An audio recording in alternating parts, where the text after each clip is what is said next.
कि 2004 से लेके 2021 तक मैं इस कैंसर की स्थिति से गुजर रहा हूँ। जो भी होता है वो अच्छे के लिए होता है, ये आपको बिल्कुल ज़िंदगी में समझना चाहिए। और कैंसर ये बहुत बड़ा शत्रु है। किसी युद्ध में जब भी मज़ा आता है जब शत्रु बहुत बलवान हो। अरे वाह। आज हम मिलने जा रहे हैं डॉक्टर चव्हाण से, जो IIT दिल्ली के रिटायर्ड प्रोफेसर रहे हैं। डॉक्टर चव्हाण तकरीबन पिछले 17 साल से कैंसर से लड़ रहे हैं। उनसे हम जानेंगे कैसे अपने पॉजिटिव एटीट्यूड से इतने साल तक कैंसर जैसी बीमारी से मुकाबला कर रहे हैं। तो डॉक्टर साहब, कब पता चला कि आपको कैंसर है? It was a very special day for me because it was one of my 13 PhD student was to defend his PhD thesis, and I very clearly remember that day, which was 24th of November 2004. तो क्या हुआ फिर उस दिन? उस दिन as usual normal formalities of welcoming the external examiner, tea, and all the normal formalities started. So from 11 o'clock till 5:30 in the evening, I was quite busy in making the arrangements for the PhD thesis defense. But after 5:30 onwards, when I was completing all the formalities of PhD thesis defense, I was relaxing in my office, and I thought that before going home, let me visit the washroom. And when I visited the washroom, I experienced the very dreaded experience, which was the blood in the urine, very profuse blood in the urine. And I thought that a beautiful day, which was started very cheerfully, has ended into a nightmare. तो फिर उसके बाद doctor साहब आपने क्या किया? उसके बाद में फिर obviously as a initial investigation, I visited the IIT hospital. Fortunately, there was a small hospital in IIT Delhi, and doctor again asked me to get the blood sample, urine sample, and the same observation, a profuse bleeding in the urine was observed. Doctor immediately suspected that it must be a case of kidney cancer, and therefore we advised me to get admitted immediately into Modi Hospital, which was close to IIT Delhi. फिर आपका आगे का treatment जो है क्या रहा? आगे का treatment I was admitted, that was in the emergency ward. Obviously, during the evening time or night time, the doctor has stabilized my health, and subsequently on the second day, that is 25th of November, the normal investigation started. The major among these investigations were ultrasound, CT scan, and finally the biopsy. So these tests continued for 3 days, and on the third day evening, when doctor analyzed the test report, they said that it is the case of kidney cancer, which was equivalent to the stage 2, and then the size of the tumor was 8.5 centimeter. ओह, तो doctor साहब फिर उसके बाद क्या हुआ? आपका operate किया? Operation तो 29 नवंबर 2004 में हुआ, and the tumor तो निकालना था, but unfortunately the tumor was to be removed along with the kidney. And then doctor, as usual, they kept me in the hospital for 3 more days for recouping, and then subsequently I was discharged, and I was taking rest at my residence. The rest period was exactly, I remember, was 24 days, and after 24 days I was a bit confident and feeling much comfortable. Therefore I thought that let me go back to my office and join my IIT duties. Okay. Yeah. तो फिर आपने 24 days के बाद resume किया? जी, after 24 days I resumed my IIT duties, which consisted of teaching, researching, guiding the research students, and looking after the sponsor projects. So my since the operation took place in 2004, I was at the age of 60 years at that time. But in IIT services, the retirement age is 62 years. Therefore, subsequently after the operation, I continued to work in IIT Delhi for 2 more years. That is 2006. Okay.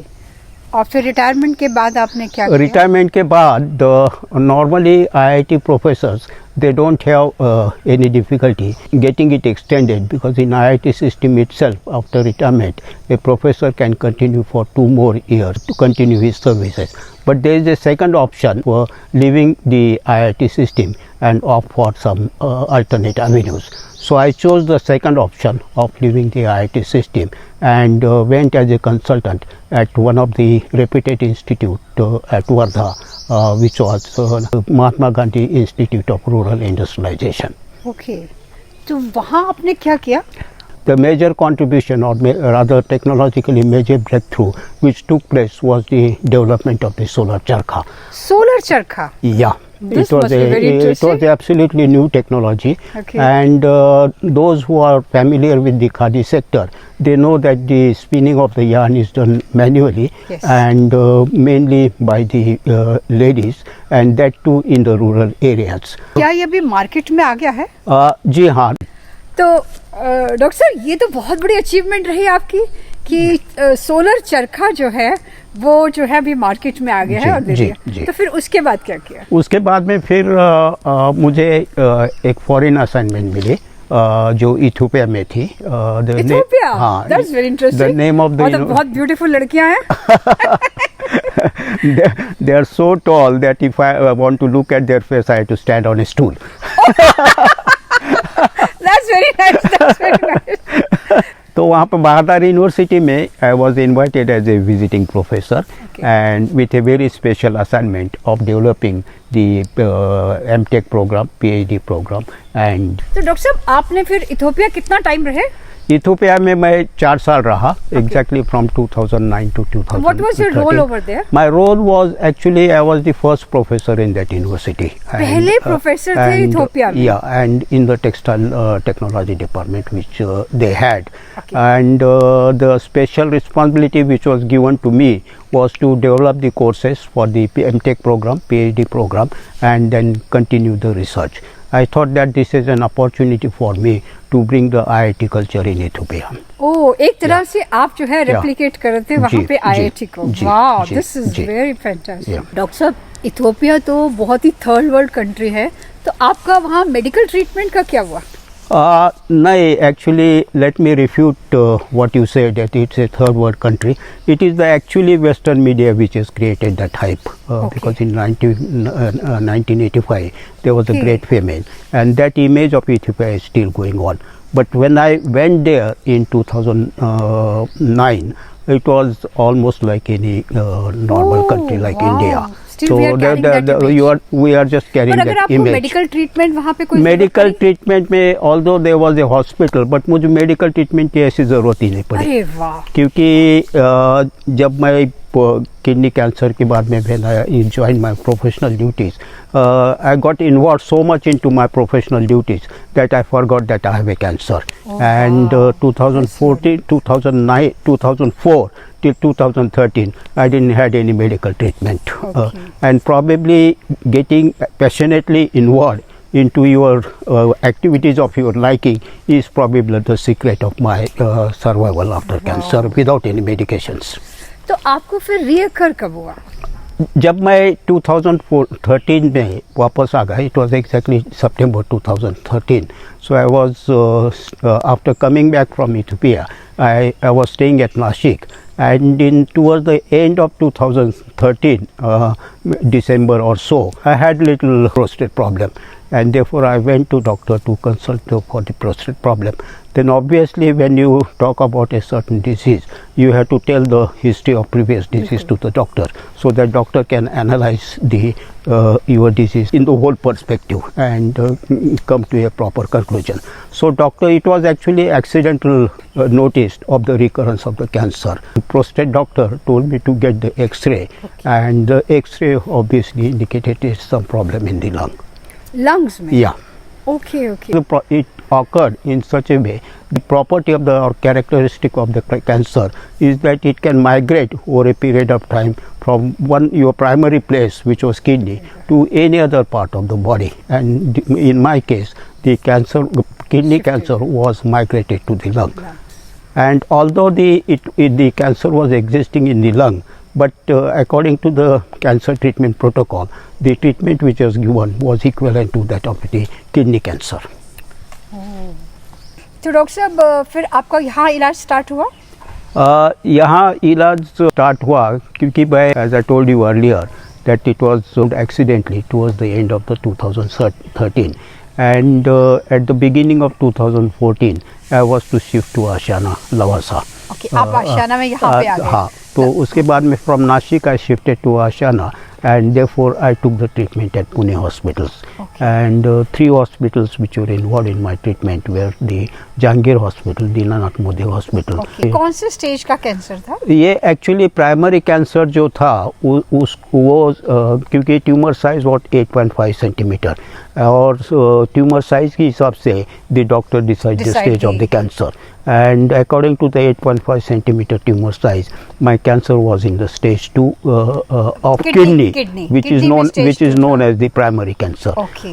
And then subsequently, when the second recurrence of the cancer was detected, this cancer is known as the metastasis of the cancer, or it's also known as the advanced cancer.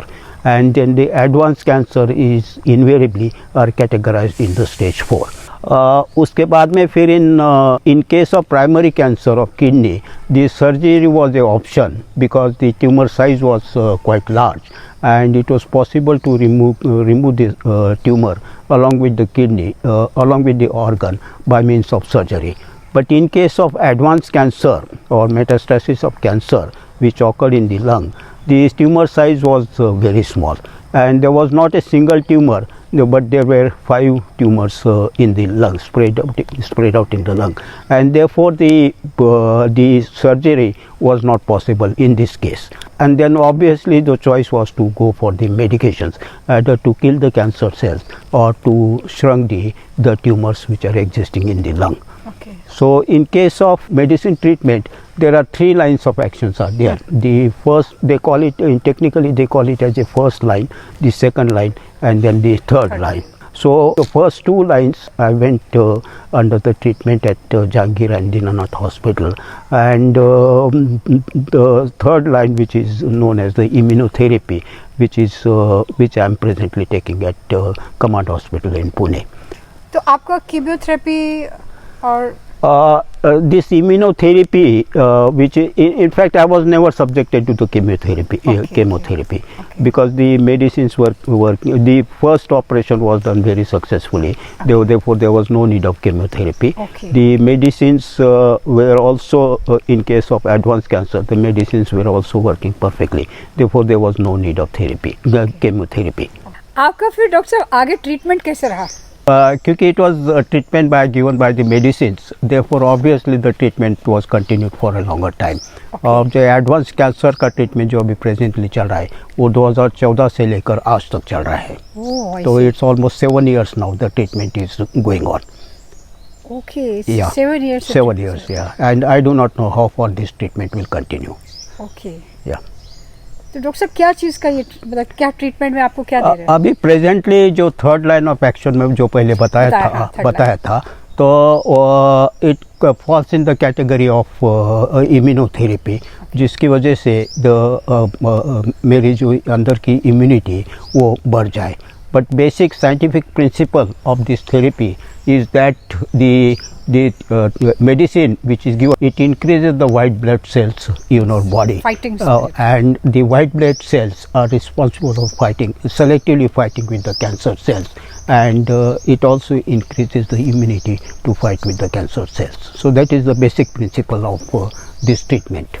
तो ये क्या मतलब इसे कोई injection है या दवाई है? दिस इज ये ट्रीटमेंट लेने के लिए मुझे एक दिन हॉस्पिटल में एडमिट होना पड़ता है, because the injection it is given in the form of intravenous injection, and this injection has to given under the supervision of medical staff.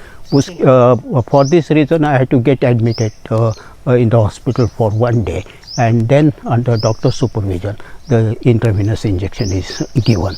And the interval of the injection is 15 days, once in 15 days. अभी जो initially मुझे doctor ने कहा कि it's a course of 48 injections, out of this, till now, from the period when this injection was started giving to me, I completed 43 injections.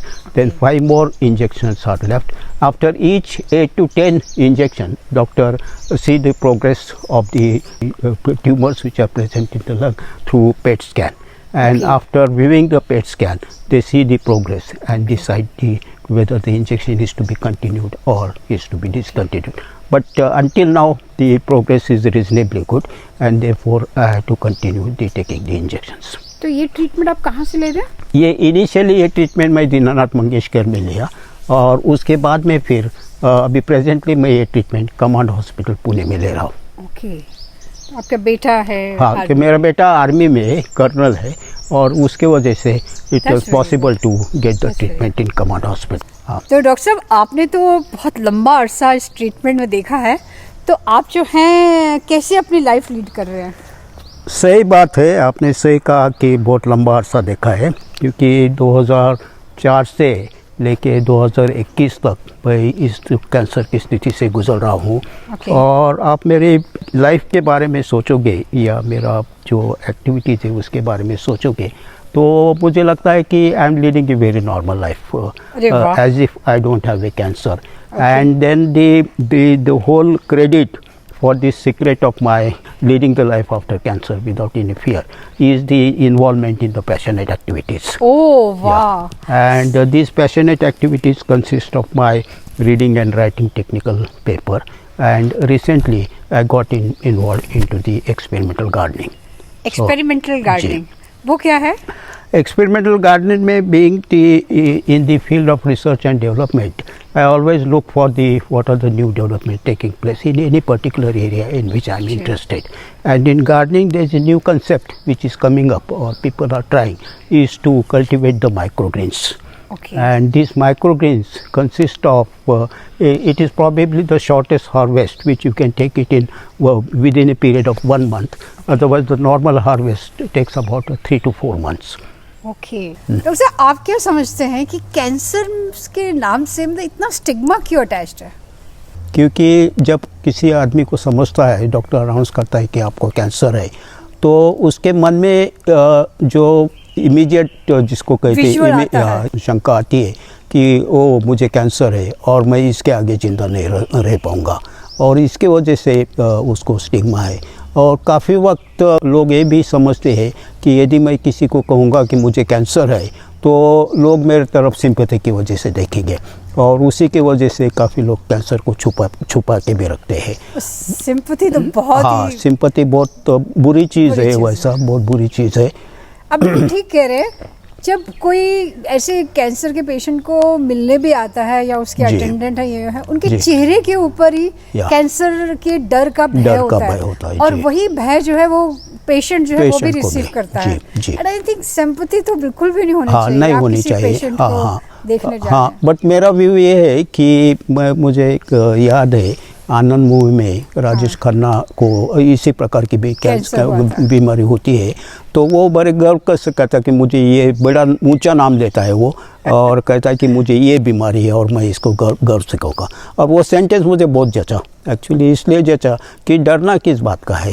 तो जो ज़िंदगी में होना है वो तो होना है, तो उसको कैंसर को छुपाने के लिए कोई ये नहीं. और उसी की वजह से मैंने कहा कि मैं लोगों को कहूँगा या गर्व से कहूँगा कि मुझे कैंसर है और मैं इसके ऊपर प्रेजेंटेशन करूँगा.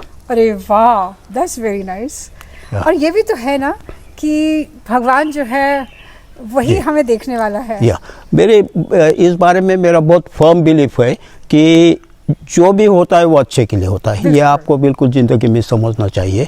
उस वक्त आपको लगता है कि ये बुरी चीज़ मेरे से क्यों हो रही, बट उसका मतलब आपको देरी से पता चलेगा. जब कोई भी बुरी चीज़ अच्छी होती है या बुरी होती है, उसको इस तरह से देखना चाहिए कि जो भी होगा वो अच्छा ही होगा, और जो गॉड करेगा वो मेरे लिए अच्छा ही होगा. ये समझ लेना बहुत ज़रूरी है. पर ये भी कोई युद्ध से कम नहीं. एक्चुअली आपने युद्ध शब्द यूज़ किया है, बहुत बड़ा शब्द है मेरे लिए तो. और युद्ध उसी वक्त इस्तेमाल करते हैं जब कोई आप शत्रु से लड़ाई कर रहे हैं, और कैंसर ये बहुत बड़ा शत्रु है. और किसी युद्ध में जब भी मज़ा आता है जब शत्रु बहुत बलवान हो. अरे वाह. और मुझे लगता है कि मैं बहुत बलवान शत्रु से युद्ध कर रहा है और मुझे स्वाभिमान लगता है अरे कि I am fighting with a very dreaded enemy. बिल्कुल ठीक कह रहे हैं। कैंसर सर्वाइवर्स जो है उन सबको हैट्स ऑफ, जो इतने बड़े युद्ध से जो है लेकिन ये लड़ाई है कैसी? ये लड़ाई एक्चुअली आपके सोच की है, मैं तो कहूँगा, और आपके सोच में जो चल रहा है उसी हिसाब से आपको बल मिलता है या आपकी उम्मीद खो पड़ती है। तो पॉजिटिव थिंकिंग कराना बहुत फाइटिंग स्पिरिट मिलती है। और वो पॉजिटिव थिंकिंग आती कहाँ से? जब आपके ऊपर आपका भगवान के ऊपर पूरा विश्वास हो तब। हाँ, भगवान के ऊपर विश्वास होना बहुत ज़रूरी है और वही एक्चुअली आपको पूरी हिम्मत देता है। और मेरी एक राय, अपनी खुद की राय है कि भगवान का कंसेप्ट ही इसलिए क्रिएट हुआ है कि जो आदमी को जब वो सफ़र करता है तो उसको भगवान ही दिलासा देता है, और इसलिए भगवान के ऊपर विश्वास रहना बहुत ज़रूरी है। बिल्कुल ठीक कह रहे हैं डॉक्टर साहब। मैं यहाँ एक और क्वेश्चन पूछना चाहती हूँ। मतलब आप तो साइंटिस्ट भी हैं और आपने बहुत स्टडीज़ भी की हैं और आप कैंसर के पेशेंट रहे हैं इतने लंबे। आपको क्या लगता है कि ये कैंसर जो है क्या हमारे लाइफस्टाइल का हिस्सा हो गया है या फिर ये हमारे फूड से है या किसी और चीज़ से है? इसको आंसर करना मेरे हिसाब से बहुत डिफ़िकल्ट है, क्योंकि अभी तक जितना भी कैंसर का रिसर्च हो रहा है ना, तो वो अभी को इवन बड़े बड़े डॉक्टर भी कुछ समझ नहीं पाए कि कैंसर किस वजह से होता है। Although there are several reasons given, जैसा टोबैको है और कुछ कई चीज़ें बताई गई है, but these are not only the reasons, because I know the people who are totally teetotaller, कोई स्मोकिंग नहीं करते, ड्रिंकिंग नहीं करके, फिर भी उनको कैंसर होता है। हाँ, एक रीज़न ये भी बताया गया है कैंसर के बारे में कि जो आप जिसको कहते हैं कि जंक फूड, हाँ। जो अननेसेसरी चीज़ें आप खाते हैं, फैटी चीज़ें खाती है, तली हुई चीज़ें खाती है, तो उसके वजह से भी कैंसर हो सकता है। तो आप आजकल क्या फूड खाते हैं? अभी मैंने वैसा इंटरनेट के ऊपर काफ़ी सर्वे की है food for the cancer patients, और उसमें से जो बताया गया है वो है सात्विक डाइट, कीटो डाइट, ऐसे 4-5 चीज़ें बताई गई है, and millet is one of the thing which is suggested. तो आजकल आप क्या मिलेट की डाइट तो ले रहे हैं? अभी मैं प्रेजेंटली मिलेट की डाइट ले रहा हूँ। ये तीनों ब्रेकफास्ट से लेके डिनर तक मैं मिलेट के साथ उसके साथ दूसरा कुछ खाता हूँ, but main diet is millet. Main diet is millet. तो डॉक्टर साहब, आपने जो है इतने साल इसके साथ रहे, तो आपने कैसे कोप अप किया? इसको कोप अप करने के लिए मैं एक्चुअली जो कैंसर का जर्नी है ना, उसको मैं 2 डिवीज़न में बांटूंगा। तो फर्स्ट डिवीज़न है कि you have to cope up with your emotions, that's what immediately it starts from there. And then secondly the cope up word को मैं सिंप्लीफाई करूँगा थोड़ा सा। Coping up with the cancer means how you bear the pains of the cancer. तो ये 2 चीज़ें बहुत ज़रूरी है। तो स्टेज 1 में आपके इमोशंस के ऊपर आपको काबू करना है, और सेकंड स्टेज में जिसको आपको जो कैंसर मेडिसिन के रादर जो साइड इफ़ेक्ट्स होते हैं उसको बेयर कैसा करना है, ये 2 चीज़ों में बांटूंगा मैं। तो इमोशंस के लिए कोप अप करने के लिए मेरे कुछ फर्म बिलीव्स है, और वो फर्म बिलीव्स ये है कि the first thing is that you have to think whatever happens for the good. That's a very important thing. और ये ज़िंदगी में कई बार मैंने एक्सपीरियंस किया है कि मेरी ज़िंदगी में अब 77 ईयर्स की ज़िंदगी में अभी तक जो भी हुआ वो अच्छे के लिए हुआ है। और दूसरी चीज़ जो है कि your path of life is decided along with your birth, ये भी बहुत ज़रूरी है, क्योंकि अच्छी कहावत है जो कहना चाहूँगा ये है कि जिसको राखे साई उसको न मारे कोई। तो ये आपके दिमाग में बिल्कुल पक्का समझ लेना चाहिए। या मराठी में देव तारी त्याला कोण मारे, जब आपकी ज़िंदगी ख़त्म होनी है तब वो ख़त्म होगी, और वो नेचुरल लॉ है एक्चुअली। जब ज़िंदगी दी है तो उसके साथ मरण भी आएगा। तो ये चीज़ें बहुत ज़रूरी है। और भी एक चीज़ है कि जो होना है वो आप टाल नहीं सकते, ये बहुत ज़रूरी है। मगर जो होना है उसको टाल नहीं सकते, ये सोच के आप शांति से बैठ नहीं सकते। तो जो हो रहा है, और यदि आपके बुरा हो रहा है तो आपको उसको फाइट कैसा करें, ये बहुत ज़रूरी है। फाइट करना फाइट करने की सोच रखना या फाइट करने की हिम्मत रखना, ये बहुत ज़रूरी है। और ये चीज़ें आप ध्यान में रखोगे, यदि आपका एटीट्यूड सही रहा तो मेरे ख्याल से आप किसी भी बुरे कैंसर हो या कोई भी बड़ी बीमारी हो या कोई भी बुरा हादसा आपकी ज़िंदगी में हो, आप उसको फेस कर सकते हैं। ये तो बहुत बड़ा मंत्र है। ब्यूटीफुल। तो डॉक्टर साहब, तो सेकंड स्टेज क्या है? सेकंड स्टेज में जो है वो आप कैंसर के जो साइड इफ़ेक्ट्स होते हैं वो कैसा बेयर करते हैं, वो भी बहुत ज़रूरी है, क्योंकि वो साइड इफ़ेक्ट्स ही आपको आपकी शक्ति को पूरा नष्ट कर देते हैं। और इसके बारे में मैं थोड़ा सा एक साइकिल सा बनाया है, उसमें कुछ एलिमेंट्स दिखाए हैं। और वो एलिमेंट्स के बारे में पहला जो एलिमेंट है जो मैंने पहले जिक्र किया था कि फेथ इन द गॉड। तो जो यदि आपका भगवान के ऊपर भरोसा है तो आपको आपकी सोच वो बदल देगा। और जो पॉजिटिव थिंकिंग जिसको करते हैं, which is the most important thing in anybody's life, is that आपकी थिंकिंग पॉजिटिव हो जाती है। You never look at the negative things. और यदि पॉजिटिव थिंकिंग आपकी हुई तो आपकी वो जिंदा रहने की इच्छा शक्ति बनाता है, जिसको कहते हैं कि विल पावर, और will power will lead to desire to live. Desire to live ये बहुत इंपॉर्टेंट है, क्योंकि बड़े बड़े डॉक्टर भी कहते हैं जब आप वो हाथ धो देते और अभी भगवान का भरोसा कीजिए, भगवान के ऊपर छोड़ देते, उस वक्त वो यही कहते हैं कि यदि पेशेंट की इच्छा शक्ति स्ट्रांग है और जीवंत रहने की इच्छा शक्ति है तो वो किसी भी बीमारी से बाहर आ सकता है। तो ये चीज़ इम्पॉर्टेंट है। यदि आपके ऊपर डिज़ायर टू लिव हुई तो उसका आगे का जो एलिमेंट है वो मेरे हिसाब से बहुत इम्पॉर्टेंट है, और वो एलिमेंट है पैशनेट एक्टिविटी। और ये desire to live can lead to passionate activity, और passionate activity will lead to desire to live. ये इंटरचेंजेबल है। यदि आपको ये एलिमेंट्स यदि याद रखना है कि positive thinking, will power, desire to live, इसके लिए आपको कुछ ना कुछ ऐसी एक्टिविटी करनी चाहिए कि जिसके ऊपर आपको आनंद आए। बिल्कुल। और ये आनंद जब भी आता है जब आप कुछ एक्टिविटी क्रिएटिवली कर रहे और पैशनेटली कर रहे, ये बहुत आपका पूरा दिल उसमें लगना चाहिए, तभी फिर आप वो एक्टिविटी को एंजॉय कर सकते हैं। और ये पैशनेट एक्टिविटी आपके माइंड को डाइवर्ट करेगा, और डाइवर्ट ऐसा करेगा कि आपको ऐसा लगेगा कि मुझे जो बीमारी है वो बीमारी है नहीं। और जो डर है वो डर है वो पूरा निकल जाता है, और आप सोचते भी नहीं कि मुझे कैंसर है करके। और तो डॉक्टर साहब, आप दिन में कितनी बार हंसते हैं? एक्चुअली कहते हैं कि हंसना एक दवा है। हाँ। और वो अनफॉर्चुनेटली वो हंसी मेरे ऊपर लागू नहीं पड़ती। इसलिए लागू नहीं पड़ती कि मैं शुरू से बचपन से थोड़ा सा सीरियस नेचर का रहा हूँ। तो डॉक्टर साहब, आपके पास और भी कोई ड्रीम्स है आपकी फुलफिल करने के लिए? बहुत डिजायर होगी आपकी। डिज़ायर तो बहुत सारी है। जब कोई इंसान होता है तो उसकी डिज़ायर कभी ख़त्म नहीं होती, तो और उसी हिसाब से मेरी भी काफ़ी डिज़ायर्स है। और इन सब में से जो मेन डिज़ायर मेरे मन में अभी भी कहीं कहीं चुभती है कि मैं इथियोपिया में जाके उस ब्यूटीज़ को दोबारा देखो। ब्यूटीफुल, जरूर ये आपकी फुलफिल होगी।